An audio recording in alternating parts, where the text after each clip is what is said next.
10 পর্বের বিশেষ ধারাবাহিক আয়োজনে আপনাদের সবাইকে আমন্ত্রণ জানাচ্ছি। আমি ডক্টর ফাইজ রাহলা। দর্শক, 17 মে ওয়ার্ল্ড হাইপারটেনশন ডে। হাইপারটেনশনের লক্ষণ, প্রতিকার, প্রতিরোধ এই বিষয়গুলো নিয়ে, এবং আমাদের সাথে যুক্ত হবেন আমাদের দেশ সেরা বিশেষজ্ঞ ডাক্তাররা। কেন আসলে আমরা এই ওয়ার্ল্ড হাইপারটেনশন ডে পালন করি? ইন্টারন্যাশনাল হাইপারটেনশন সোসাইটি এরা উদ্যোগ নিয়েছে যে উচ্চ রক্তচাপ নিয়ন্ত্রণের জন্য পাবলিক অ্যাওয়ারনেসটা খুবই ইম্পর্টেন্ট। সেই একই ধারাবাহিকতা বাংলাদেশেও প্রতি বছর 17 মে আমরা উচ্চ রক্তচাপ দিবস পালন করে থাকি। এক এক সময় এক এক বছর এক একটা স্লোগান থাকে, প্রতিপাদ্য বিষয় থাকে।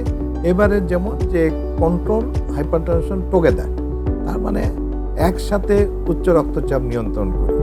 এই হলো এসিআই ফার্মাসিউটিক্যালসের সৌজন্যে ওয়ার্ল্ড হাইপারটেনশন ডে উপলক্ষে বিশেষ আলোচনা অনুষ্ঠান।